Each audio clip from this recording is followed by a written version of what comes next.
산업에 대해서 네. 교수님이 고견을 여쭙고자 하는데요. 크게는 좀 반도체, 그리고 요즘 핫한 2차 전지 네, 네. 이렇게 여쭙고 싶습니다.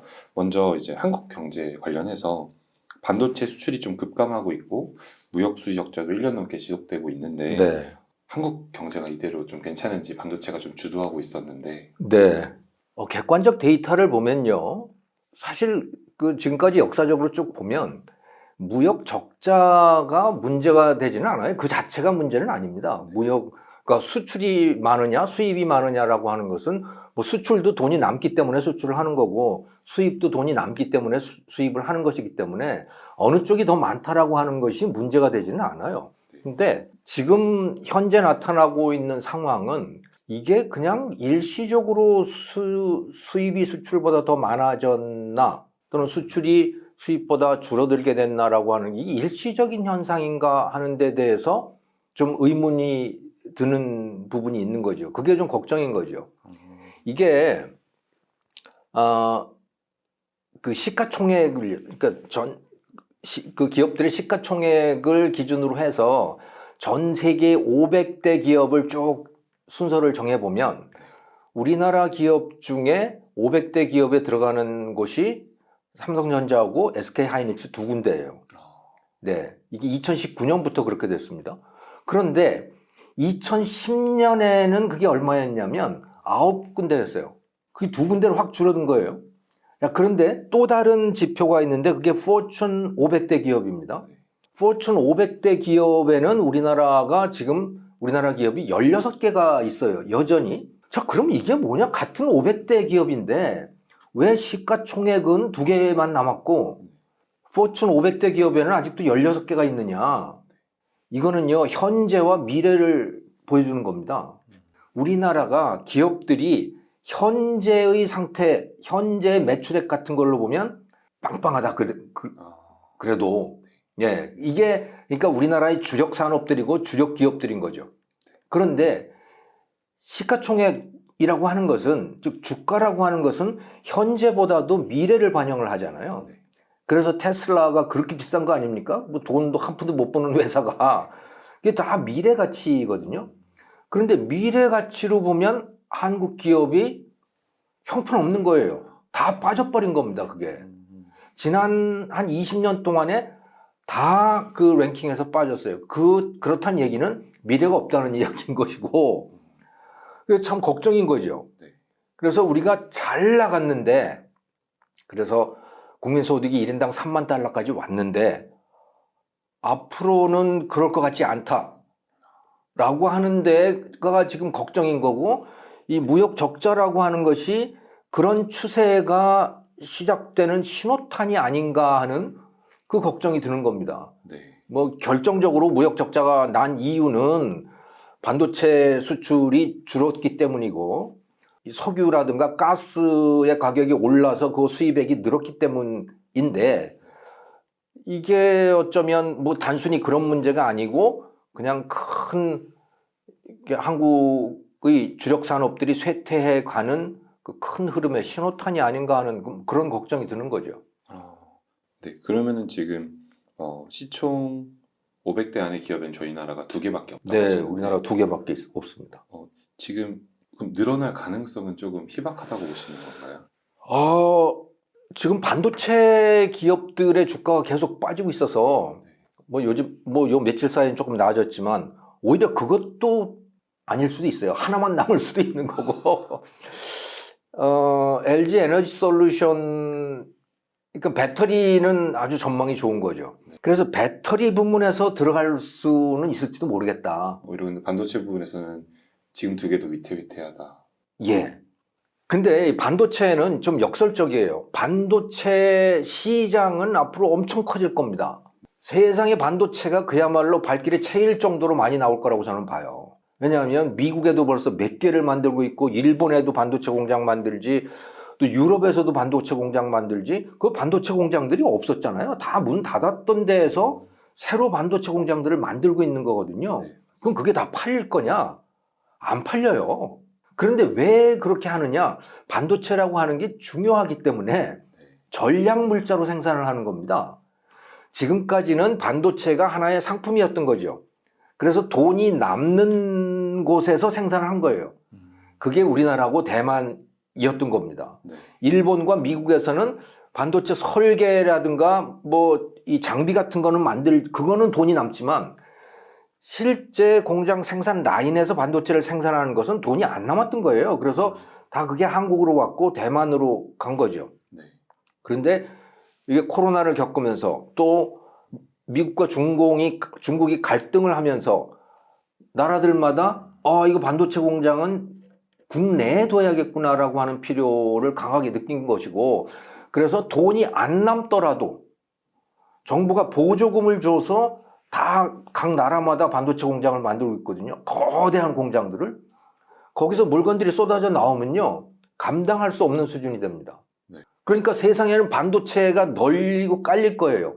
하지만 그 반도체를 만드는 기업들은 죽을 맛이 되는 거죠. 값이 형편없어지니까. 돈이 안 남는 거죠. 그러니까 정부가 보조금을 줘서 그것을 유지하고자 하는 건데, 한국은 보조금도 안 주잖아요, 거기에 대해서. 삼성에다가 SK에다가 무슨 보조금을 주냐. 안 그래도 돈 많은데, 이렇게 생각들을 하지 않습니까? 그럼 보조금을 못 받는 반도체 기업들은 뭐 거의 문 닫을 지경이 될 수밖에 없을 거라고 저는 봐요. 그럼 이렇게 조금 부정적 전망을 하시는 요 포인트에서 공장들이 완공되고 네. 거기에서 반도체가 좀 쏟아져 나오는 기간은 혹시 몇 년 정도부터 될까요? 그거 한 3년 정도 후면 뭐 충분히 가동이 되지 않을까요? 되게 가까운 미래 예. 얘기네요. 일본도 쿠마모토에 지금 시작을 한 것 같고, 아니 나라들마다 EU 그 유럽 연합도 이제 시작을 하려고 하고, 미국에는 뭐 여러 개가 들어오기 시작했고, 그래서 이게 보통 일이 아닙니다, 반도체가. 네, 그럼 좀 이어서 질문을 드리고 싶은 게, 그럼 한국 이제 반도체는 또 삼성전자가 이끌고 있다라고 저희가 늘 생각하고, 네. 또 심지어 코스피도 삼성전자가 같이 움직인다라고 네. 생각하는데, 지금 최근 들어서는 삼성전자가 실적은 좀 어려울지 몰라도 계속 공격적인 투자를 하고 있는데요. 네. 이 부분에서는 이 위기감에 대한 좀 발악이라고 할 수 있을까? 아니면 오히려 자신감의 좀 표출이라고 볼 수 있을까요? 삼성은 지금까지 그렇게 해서 성공을 해온 거죠. 그렇죠. 어려울 때 공격적 투자를 해서 경쟁자들을 싹 문 닫게 만든 거예요, 말하자면. 그러니까 2000년대 이전에 메모리 생산 기업이 20개가 넘었어요. 그런데 지금 3개 남았잖아요. 맞습니다. 삼성하고 SK 하이닉스하고 마이크론. 네. 일본 기업도 다 문 닫고, 뭐 독일 기업도 문 닫고, 대만 기업들도 다 문 닫았거든요. 그러니까 뭐 완전히 문을 닫은 건 아니지만 다 레거시 노드라고 하는 구형 반도체에서 그냥 머물러 있는 거예요. 그러니까 첨단 반도체를 생산을 하려면 엄청난 신규 투자가 필요하기 때문에 그걸 할까 말까 다들 고민을 하는 거죠. 네. 첨단으로 갈수록 전 세계에 남아있는 반도체 공장의 숫자가 몇 개 되지가 않는 겁니다. 그게 채산성이 맞지 않아요. 네. 워낙 이 투자 규모가 크기 때문에. 그런데 그럼 누가 그거를 공격적으로 밀고 나갈 거냐? 이건 망할 것을 각오를 해야 되는 겁니다.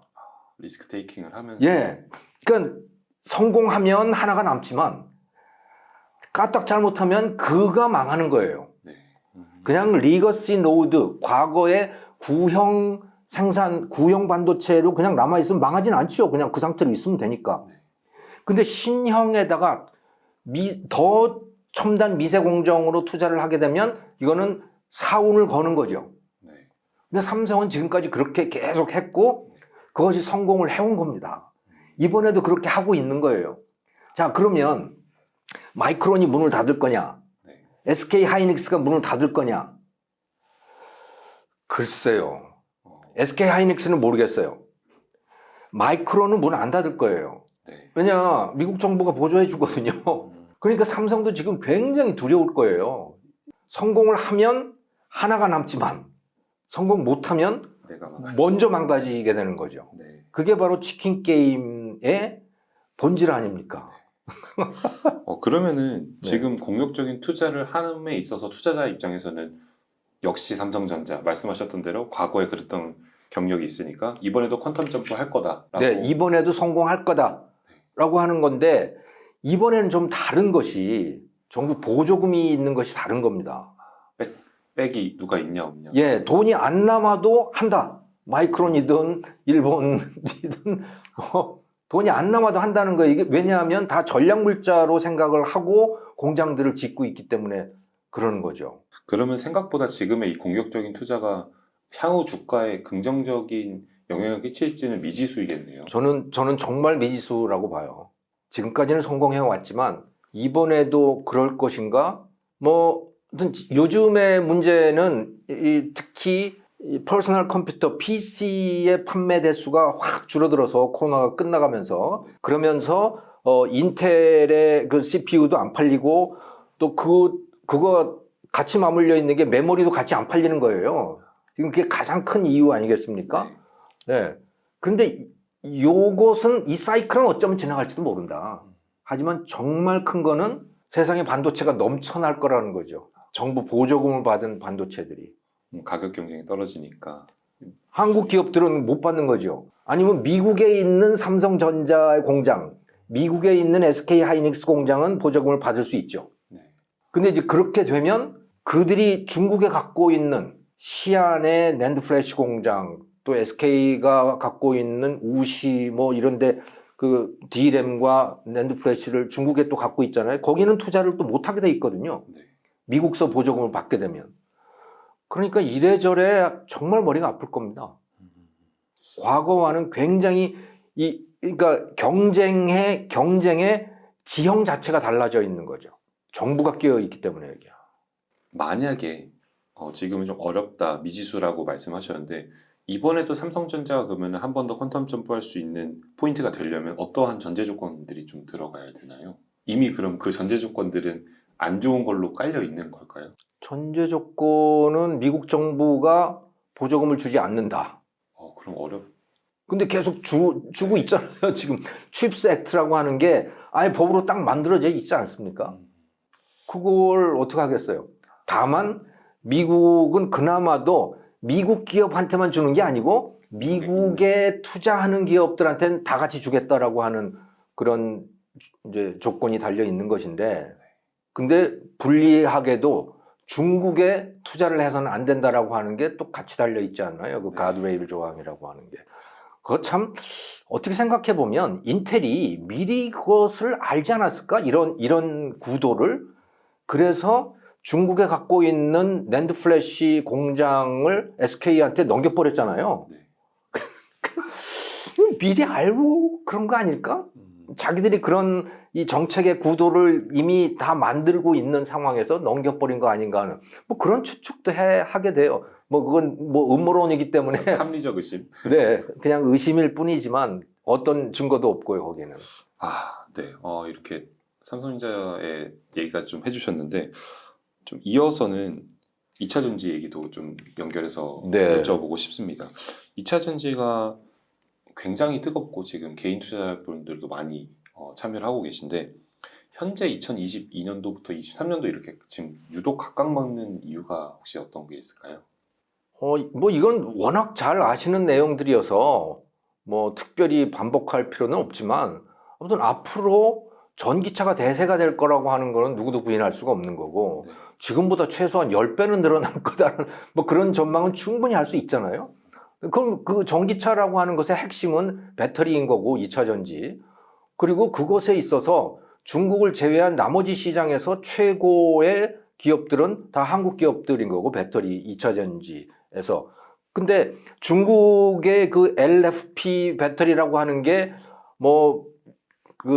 주행거리도 짧고 뭐 그렇다고는 하지만 최근에 꽤 좋아지는 듯한 느낌이 있는데 그거를 미국 정부가 IRA 인플레이션 감축법이라고 하는 걸 통해서 중국을 배제시키려고 하잖아요. 그래서 포드가 그럼에도 불구하고 CATL의 기술을 받아서 미국에다 공장을 세우겠다고 했는데 의회에서 국회의원들 중에 그것을 못마땅하게 생각하는 사람들이 많은 거예요. 어쩌면 그걸 아예 금지시킬 수도 있어요. 미국 의회가 법을 만들어서.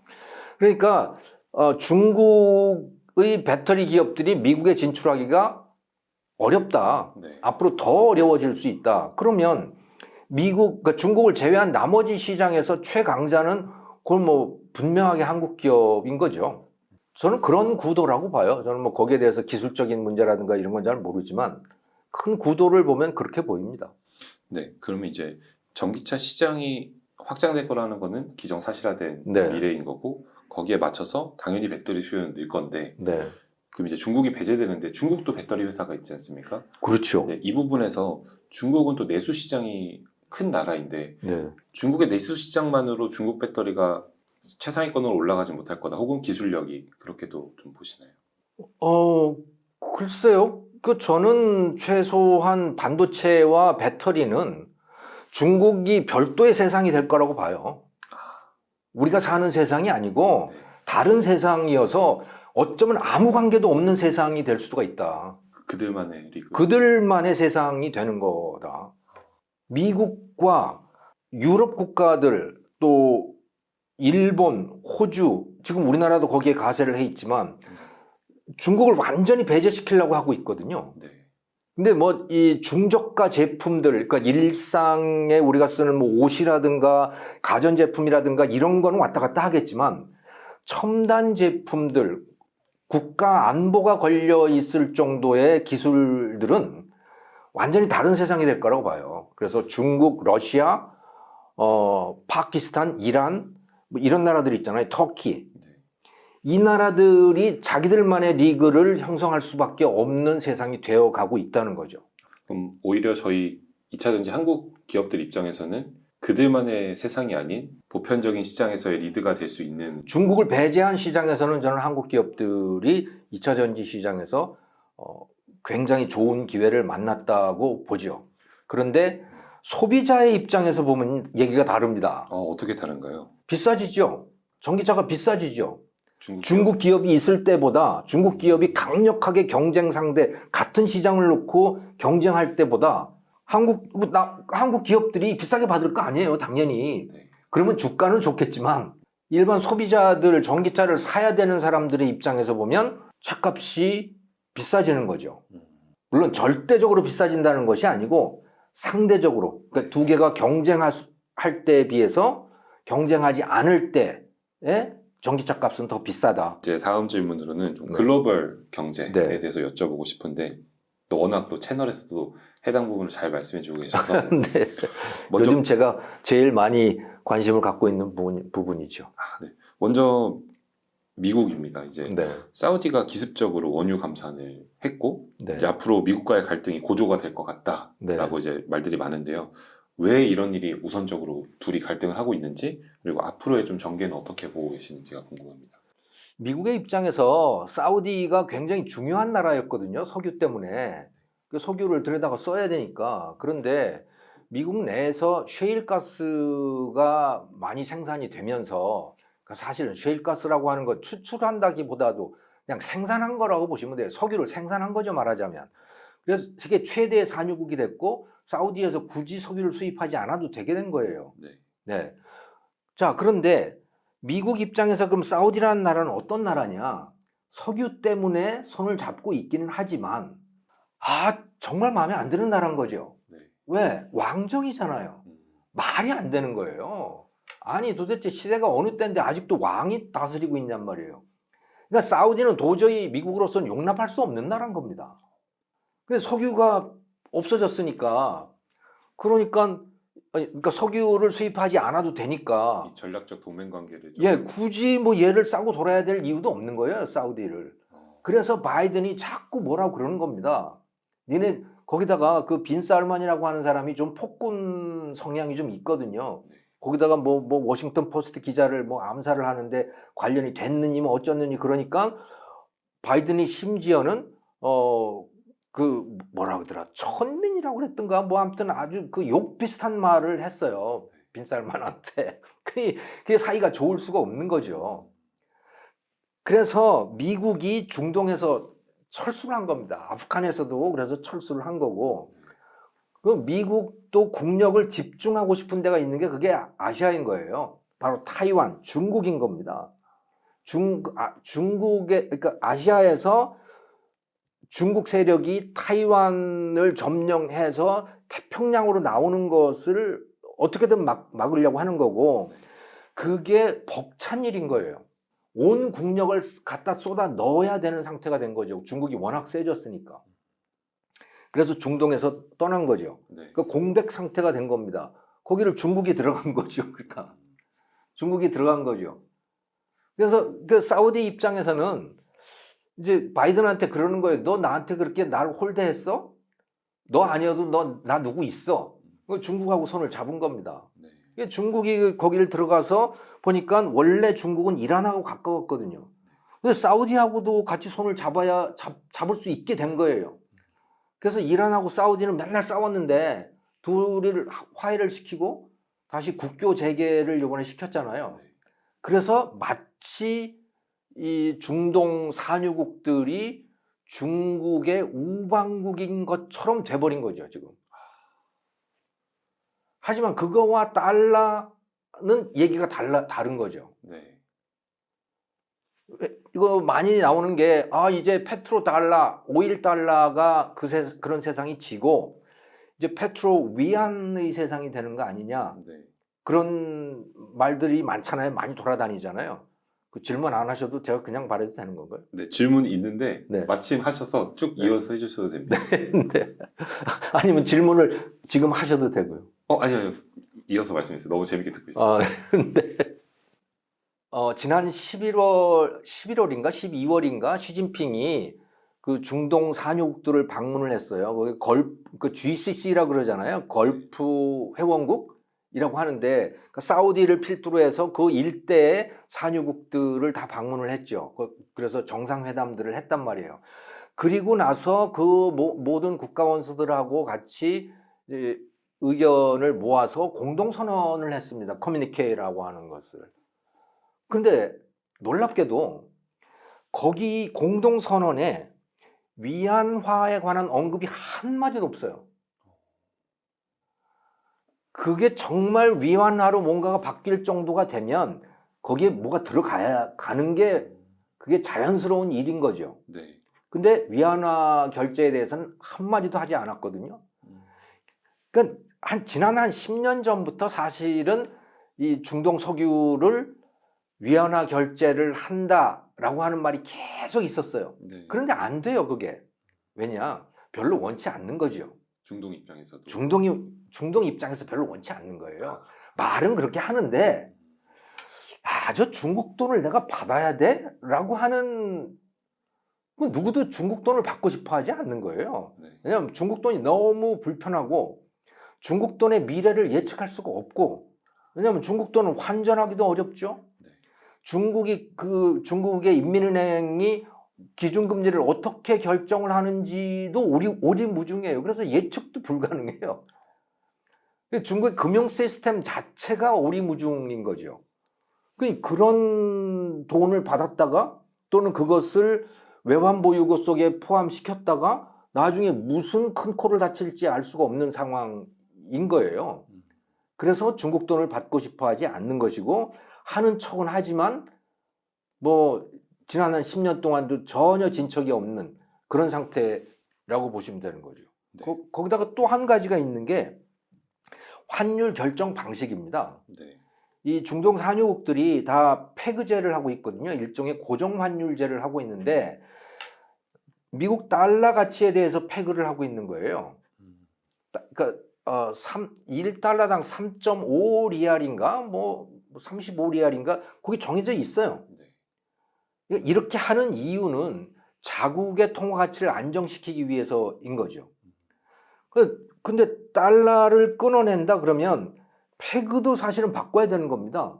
그럼 달러에 페그를 하는 게 아니고 중국 위안화에 페그를 해야 돼요.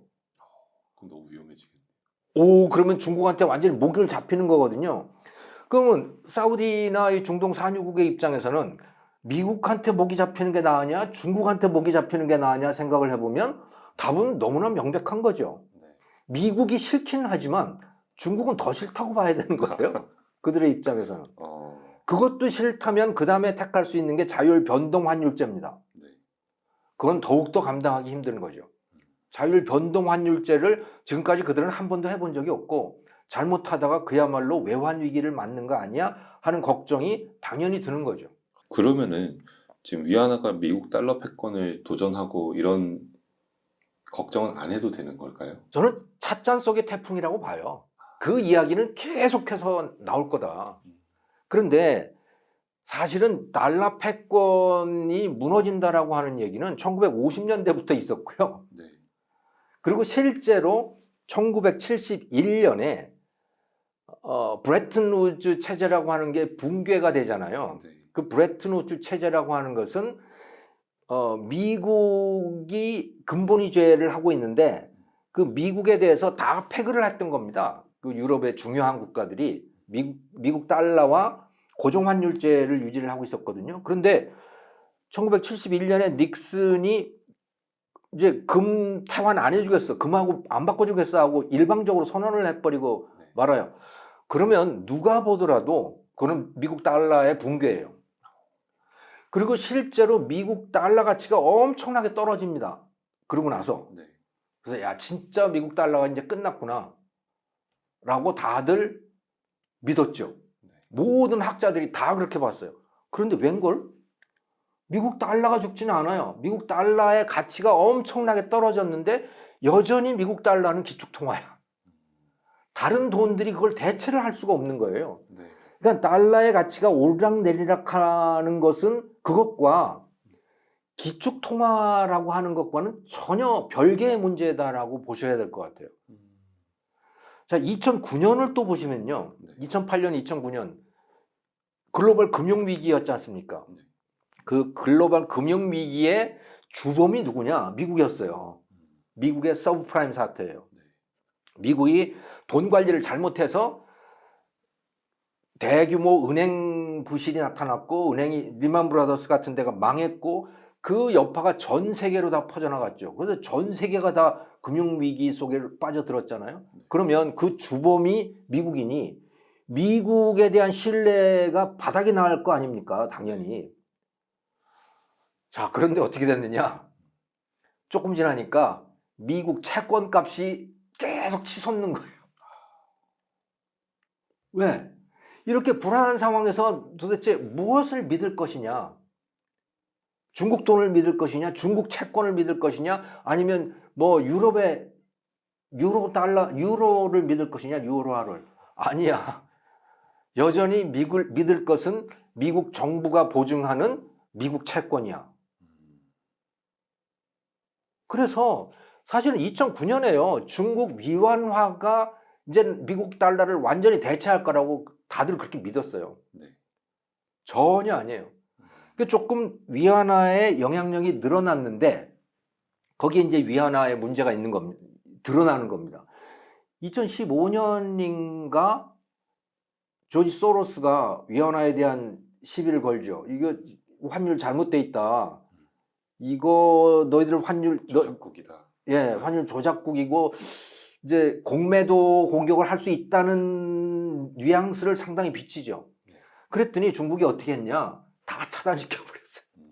환전 뭐 이런 거 그냥 완전히 이 뭐라 그러나 외환 거래에 대한 국가 통제를 아주 철저하게 통제 시스템으로 가버린 거죠.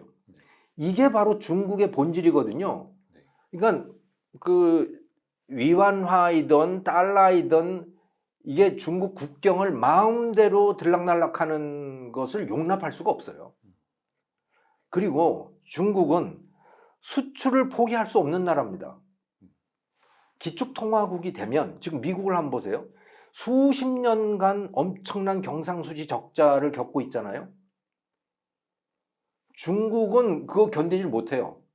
그거는 실리적으로도 그런 상황을 원치 않고 중국은 수출을 많이 하기를 원하는 나라거든요. 그래야 제조업도 커지고 일자리도 많이 늘어나고 뭐 그러는 거죠. 자, 그런데 그렇게 수출을 계속해서 늘려서 경상수지 흑자 상태를 계속 만들어 놓으려면 위안화 가치를 인위적으로 통제를 하고 있어야 돼요. 그냥 시장에 맡기면 경상수지라고 하는 것은 보통 나라들은 경상수지는 대개 이 균형을 이루게 돼 있고 기축통화국은 반드시 적자가 나게 돼 있습니다. 미국이 그래서 나는 거예요. 왜냐하면 기축통화라고 하는 것은 그것을 일종의 이 비축 수단으로 삼잖아요. 투자자들이. 네. 안전자산이기 때문에 비축을 해놓는 거예요. 그러니까 수요가 커요. 그 돈에 대해서. 그 돈의 가치가 높아지지요. 네. 돈의 가치가 높아지게 되면 그 돈으로 표현된 수출 가격이 높아질 수밖에 없어요. 그럼 수출 경쟁력이 떨어져요. 그러네요. 수입 경쟁력은, 그러니까 수입은 엄청나게 하기가 쉬워지는 거죠.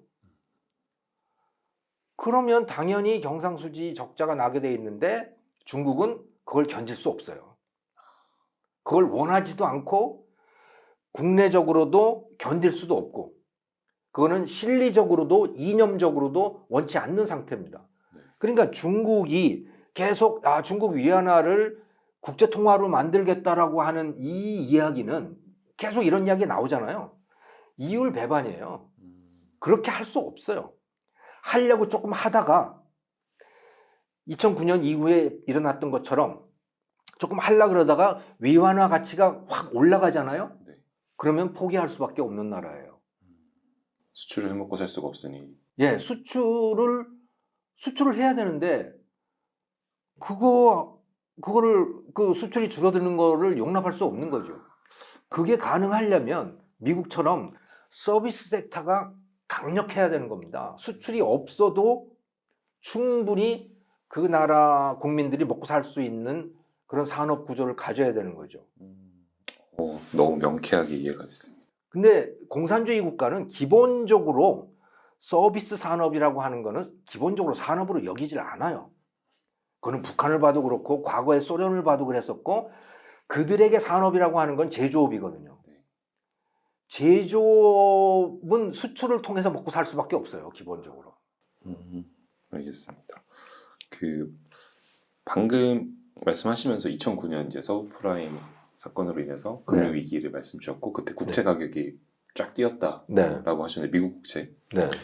현재 미국 국채 지금 현 상황은 어떤지도 좀 궁금합니다. 요즘에 그 방송도 그렇고 신문 기사들도 보고 그러면 미국 채권을 투매를 하고 있다 뭐 이런 이야기들이 많아요. 그 뭘 보고 그런 말을 하는지는 모르겠는데 전혀 아니에요. 미국 국채 가격이 엄청나게 뛰었어요.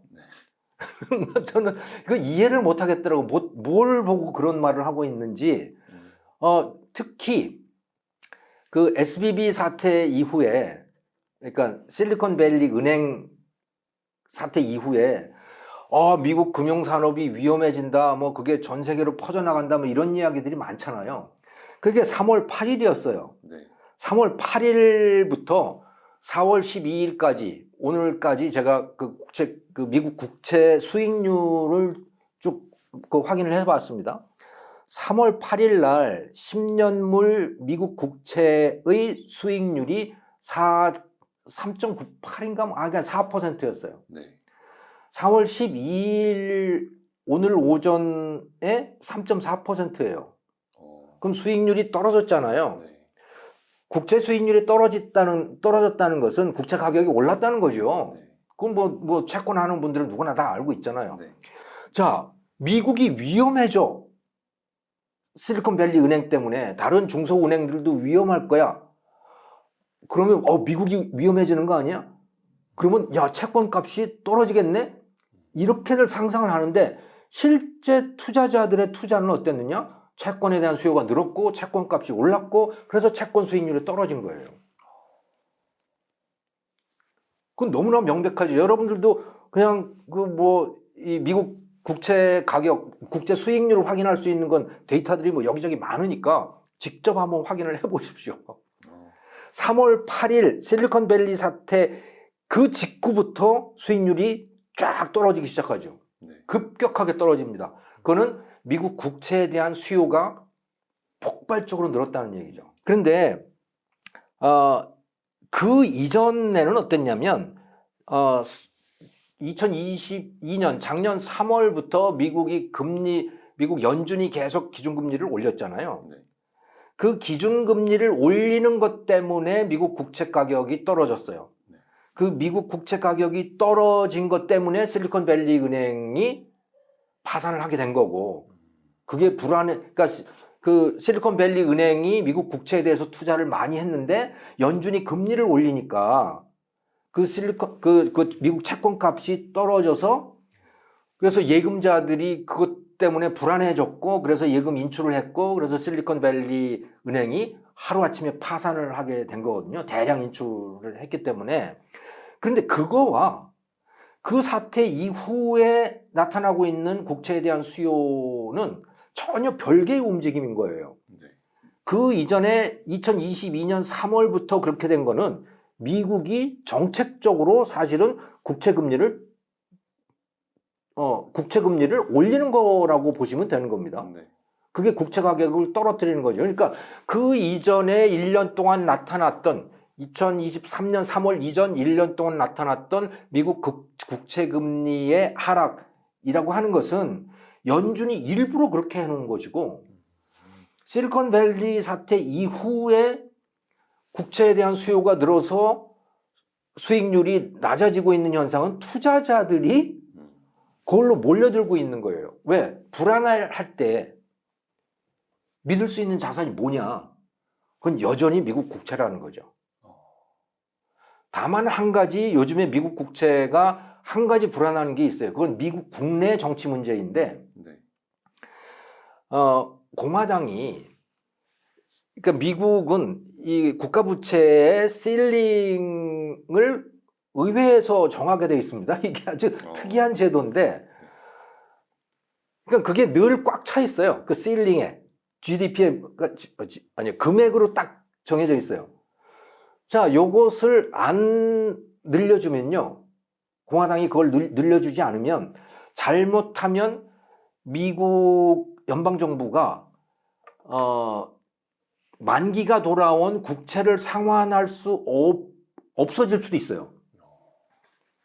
근데 이거는 미국의 경제 문제라기보다는 그들끼리 싸우느라고 경제적으로는 충분히 감당할 수 있음에도 불구하고 정치적 싸움 때문에 기술적인 부도가 날 수는 있는 거죠.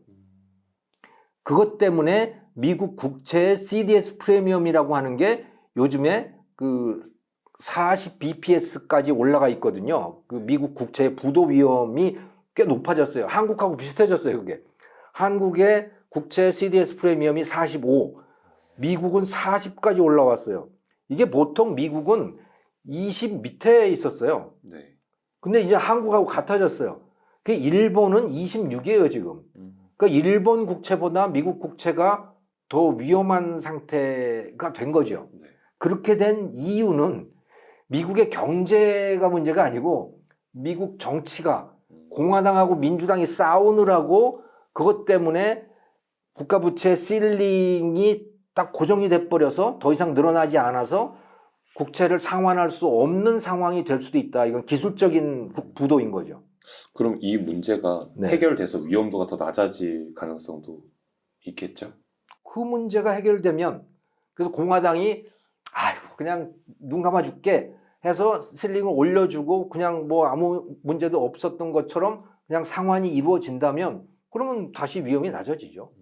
네. 채권이 이제 금리가 높은 상태로 유지가 되고 있고 네. 채권 가격이 구매하기에는 좋은 가격대를 작년부터 좀 형성하고 있는데 그렇죠. 작년 3월에 비해서는 지금이 많이 낮아진 상태니까. 네. 그러면은 지금도 여전히 좀 채권 투자를 해도 괜찮은 시기일지 또 여기에 동시에 방금 말씀해 주신 미국 국채도 여전히 좀 괜찮은 시기일지가 좀 궁금합니다. 저는 미국 국채는 문제가 없다. 근데 그것의 가격이 지금 앞으로 올라갈 건데 지금이 낮은 상태냐라고 하는 것을 판단하기는 쉽지가 않은데 그 문제는 결국은 미국 연준이 기준금리를 앞으로 얼마나 더 고금리 상태를 유지할 것인가라고 하는 거기에 달려 있는 거죠.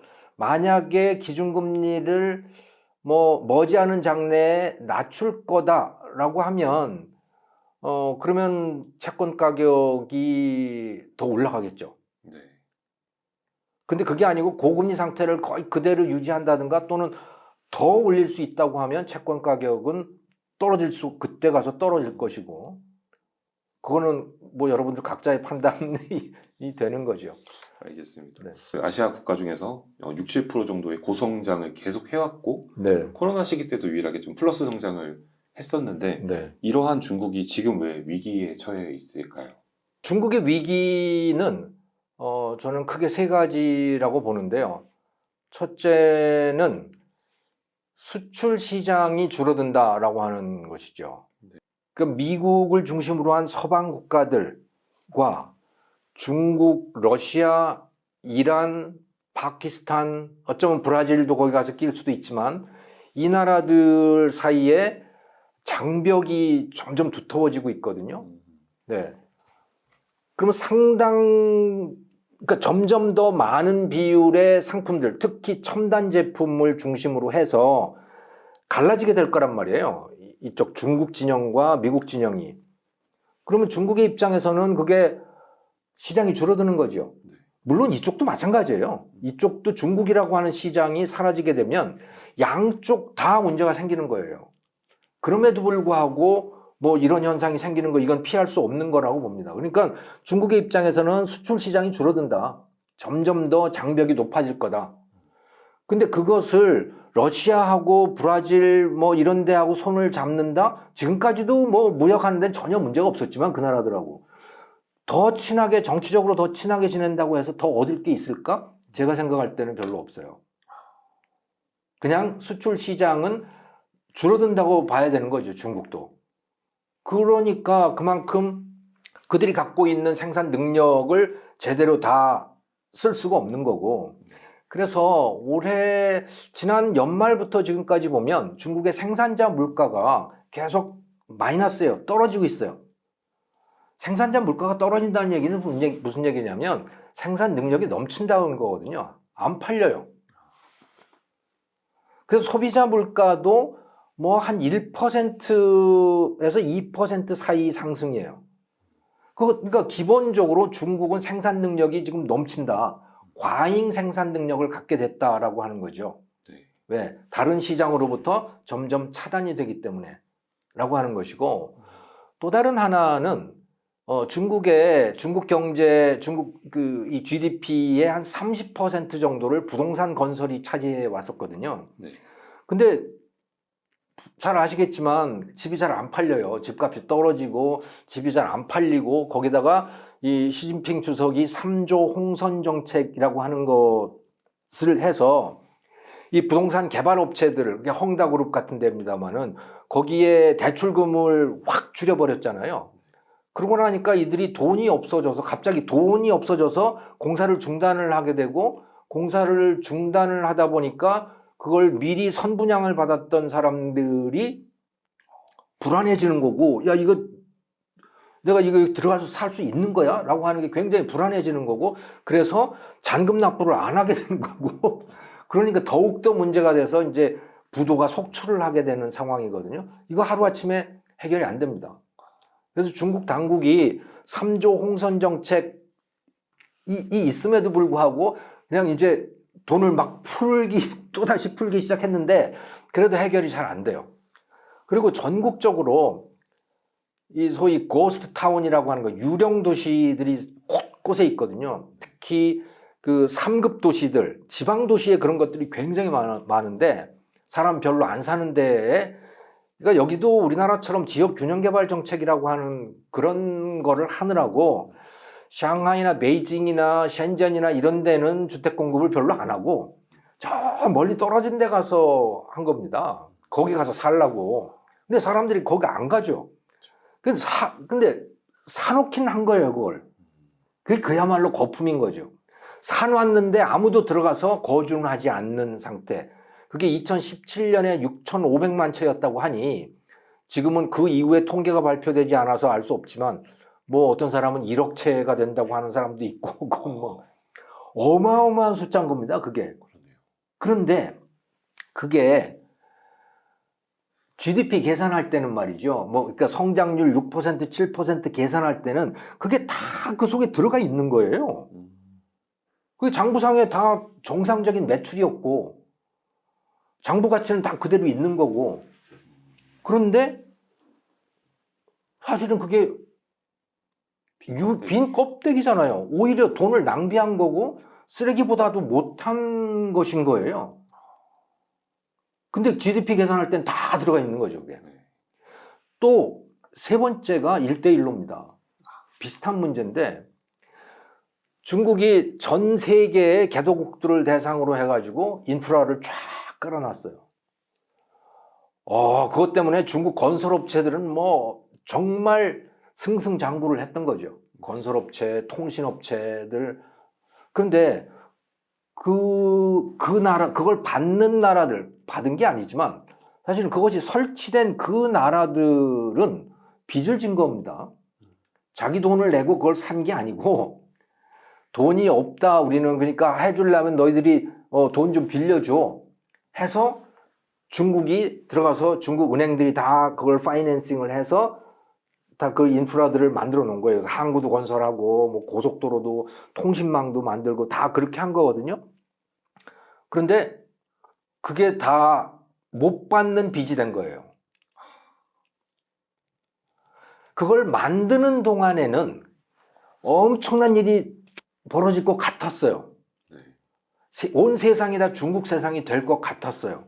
왜? 엄청난 시설들이 들어서니까 세계 곳곳에 뭐 스리랑카에, 파키스탄에, 이란에, 이티오피아, 뭐 아프리카 엄청났잖아요.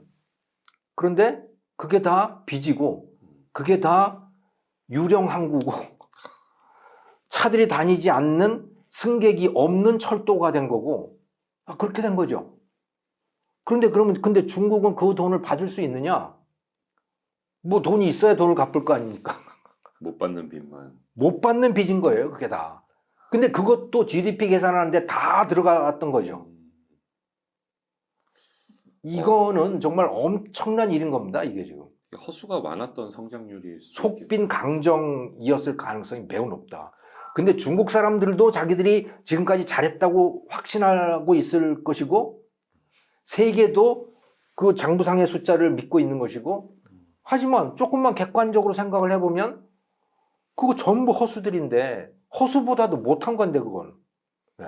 그러면요 이게 네. 방금 세 가지 이유로 이제 수출 시장이 줄어들고 또 부동산 시장에 이제 유령 도시들이 많아지고 1대1로의 또 실패 이런 것들을 말씀 주셨는데 네. 저희 나라 이제 근접국이지 않습니까? 네. 또 수출 의존도가 굉장히 높은 나라인데 예. 우리나라의 영향은 혹시 없을까요?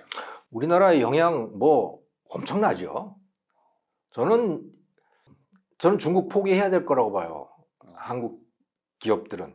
의존하고 있는 것들. 네, 우리가 생필품을 중국에서 사들일 수는 있지만 우리가 지금까지 해오듯이 뭐 원자재, 중간재를 중국에 수출해서 중국 사람들이 그걸 가공해서 세계로 메이드 인 코리아를 중국이 만들어서 수출해주는 이런 구조는 더 이상 통하지 않는다. 이거는 미중 갈등이 아니더라도 이미 통하지 않았다라는 거예요. 오히려 저는 미국이 중국 때리기를 했기 때문에 한국 기업한테 어느 정도 기회가 왔다 지금.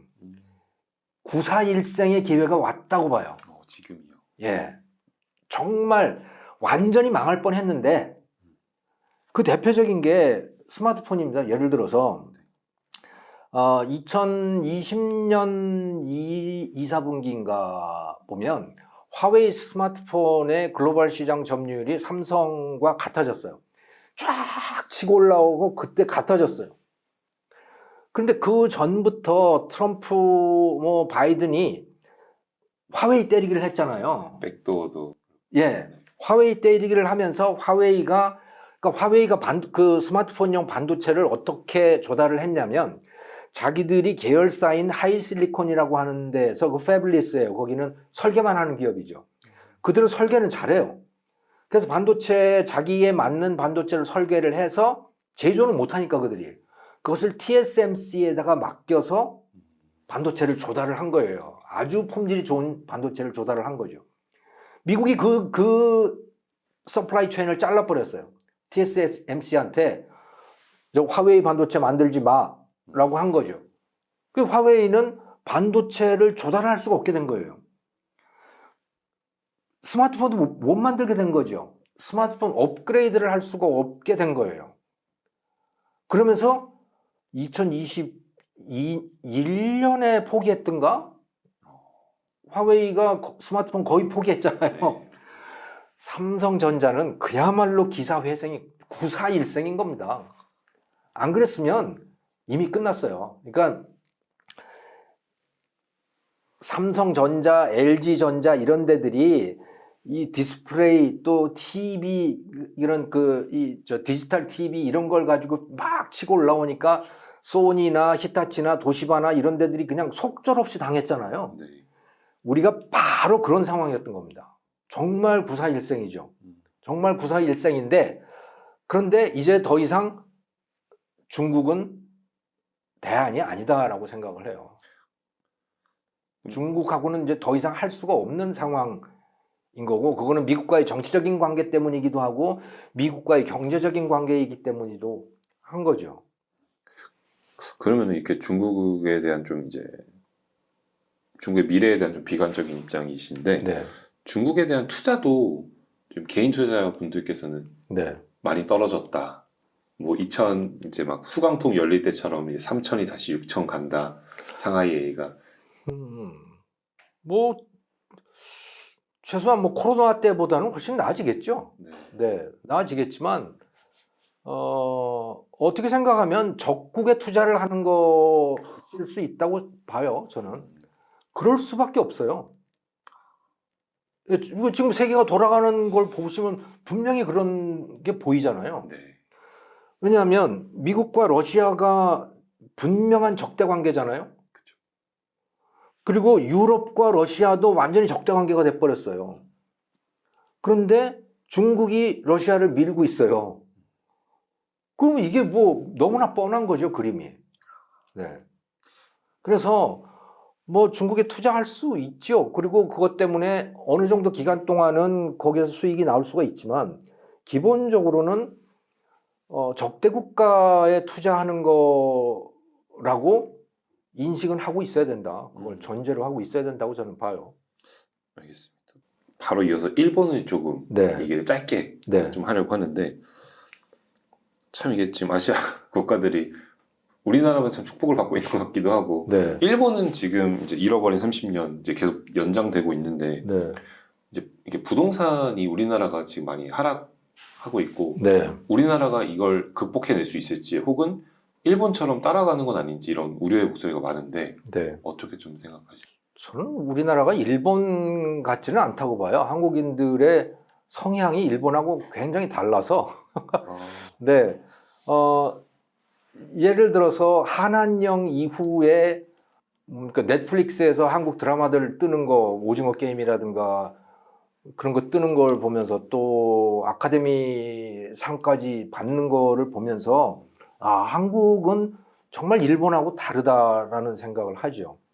일본 사람들은 뛰어난 지도자가 없으면 뭘 변화를 못 하더라고요. 그러니까 2차 대전 이후에 완전히 망한 나라에서 일본이 그 뒤에 보면 걸출한 기업가들이 갑자기 막 등장을 하거든요. 네. 난세가 뭐 영웅을 만든다고.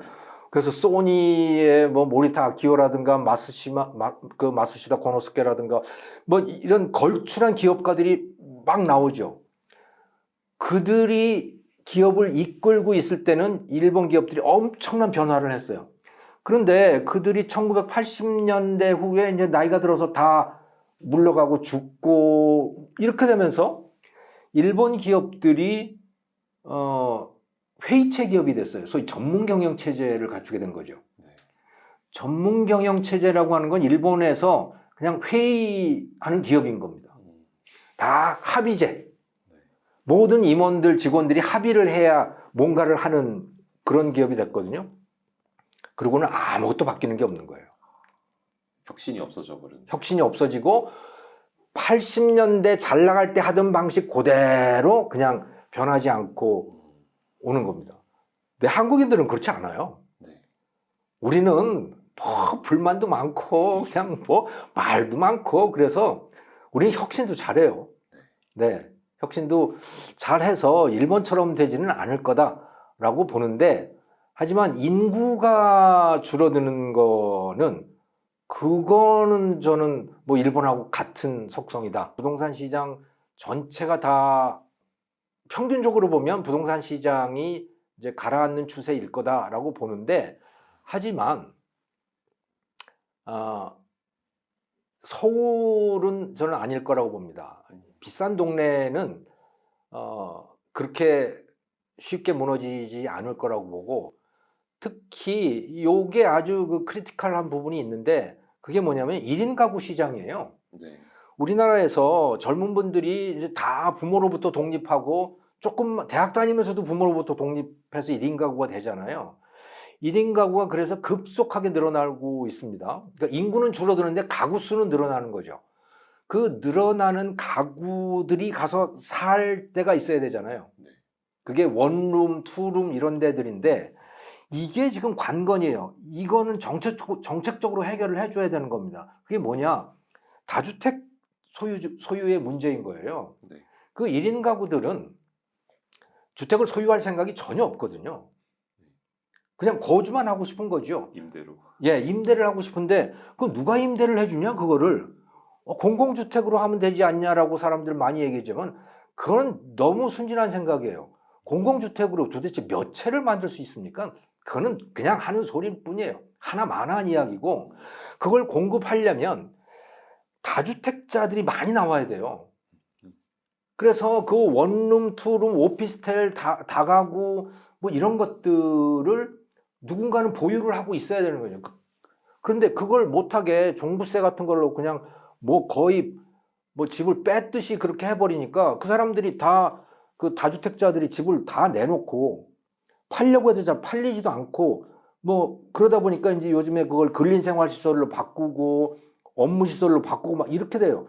그러니까 1인 가구의 수요는 폭증하고 있는데 공급은 오히려 줄어들고 있어요.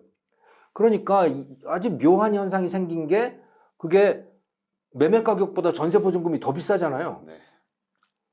거기에서 전세 사기가 등장을 하는 거고, 뭐 빌라 왕 뭐 이런 것들도 바로 그런 배경 속에서 등장을 하는 거거든요. 왜? 돈 한 푼 없이도 집을 살 수 있으니까. 오히려 돈을 받으면서 집을 살 수 있는 상황이거든요. 왜냐하면 정상적인 다주택자들은 다 집을 내놓고 어떤 식으로든 그 원룸들을 처분하려고 하니까.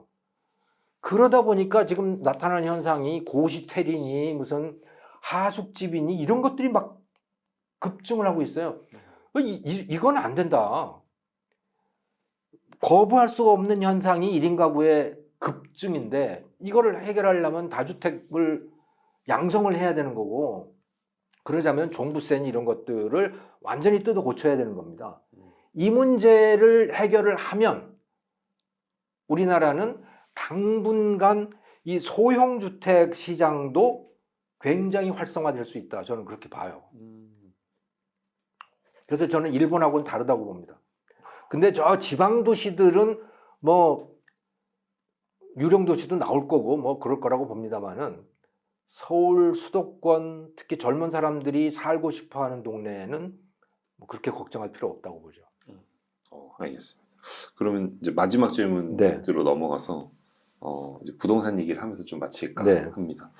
그 최근 이제 규제 완화도 되고, 뭐 특정 지역들이 이제 거래량도 늘고, 뭐 집값이 상승하는 뭐 연속 2주 상승, 3주 상승 뭐 이러한 도시도 좀 나오고 있는데, 집값이 이렇게 바닥이 나왔다라는 목소리도 좀 있는 것 같습니다. 좀 경제적인 측면으로 봤을 때 교수님께서는 어떻게 좀 생각을 하실까요? 그냥 이런 말씀만 드리고 싶어요.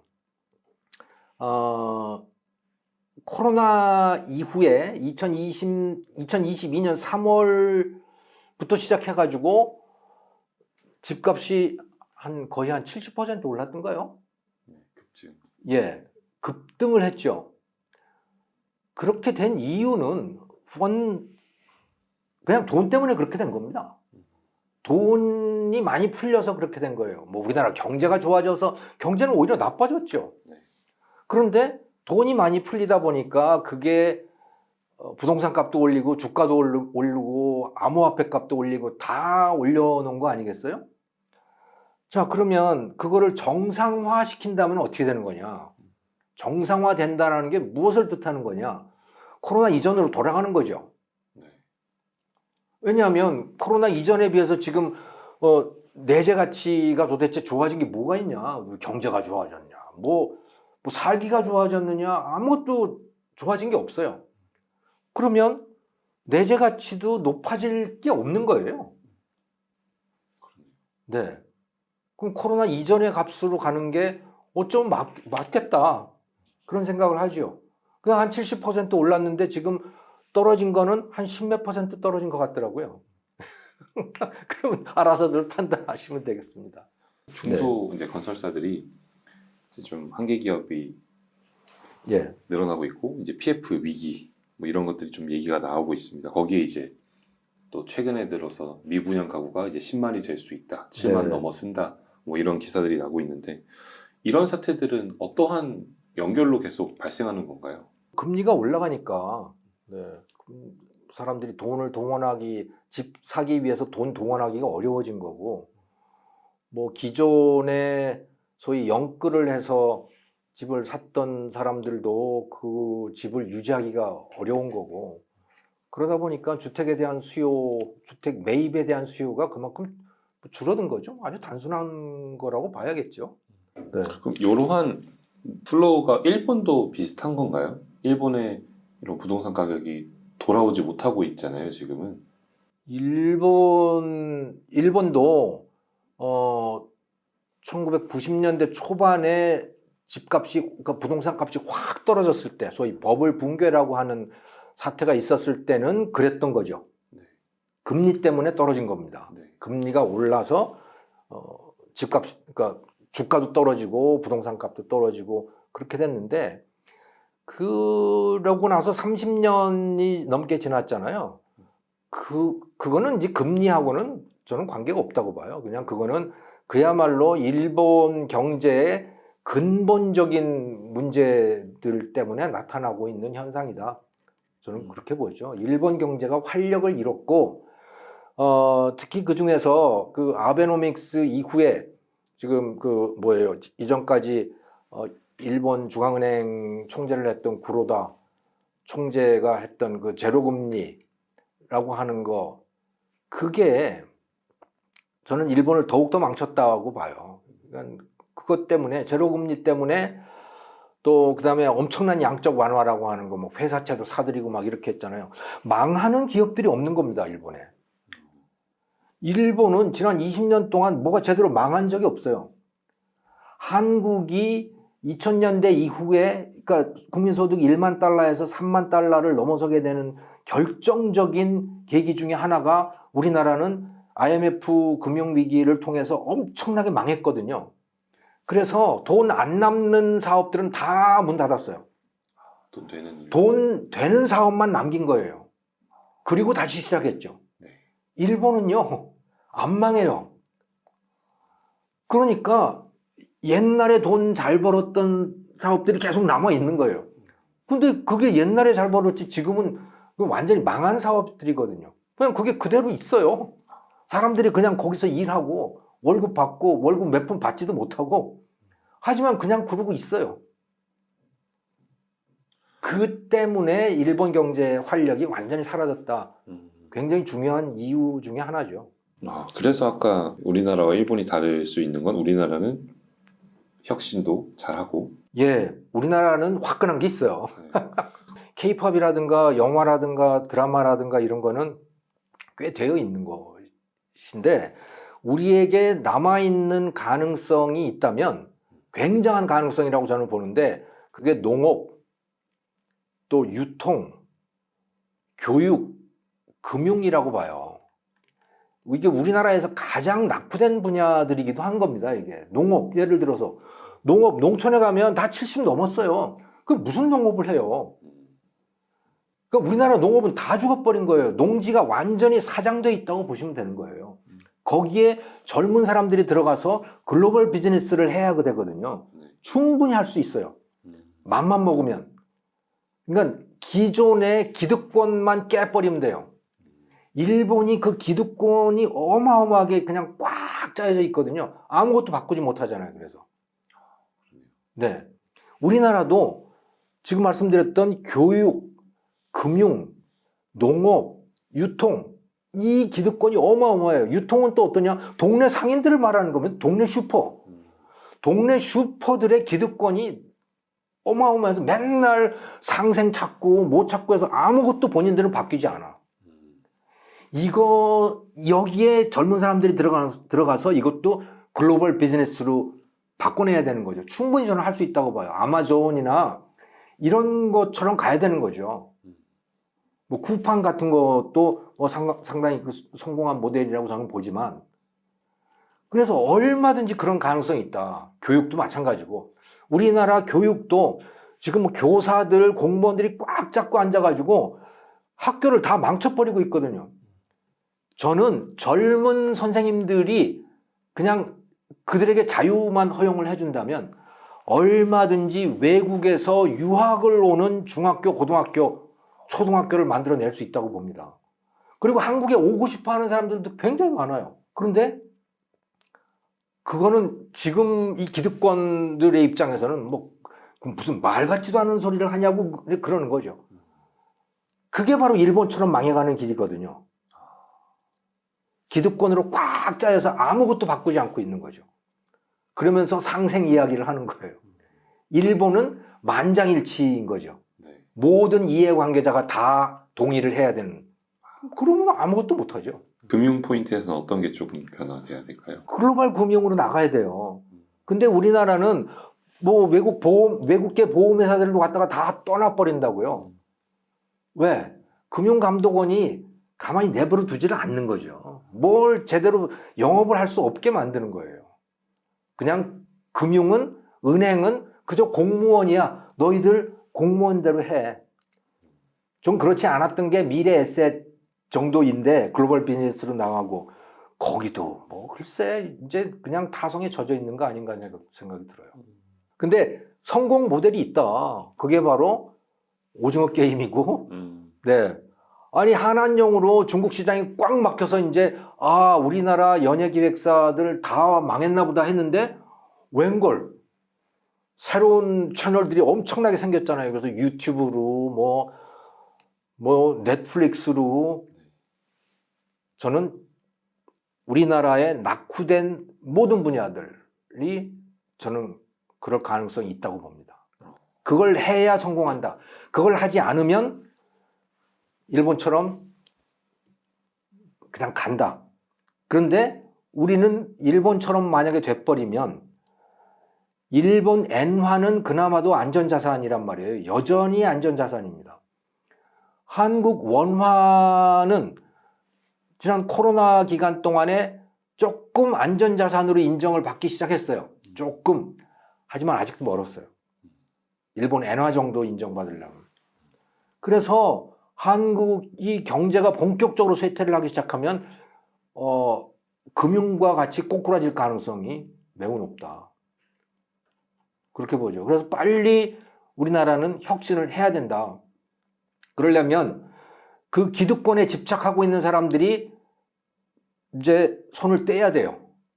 동네 상인들, 농민들, 교사들, 공무원들, 이런 사람들이 지금 꽉 잡고 있는 교육, 유통, 농업, 금융 이런 거 이제 손 좀 놔라 좀. 거기에 젊은 사람들, 진취적인 사람들, 혁신적인 사람들이 들어가서 다 바꿔놓게. 그게 저는 길이라고 봅니다. 되게 희망적인 마지막 메시지였던 것 같아요. 네. 저는 그거 확신해요. 길만 열어주면 정말 크게 성공할 거라고 봅니다. 오늘 이렇게 해서 서강대학교 경제대학원 김정호 교수님 모시고 이야기 나눠봤습니다. 긴 시간 동안 유익한 말씀 나눠주셔서 대단히 감사합니다.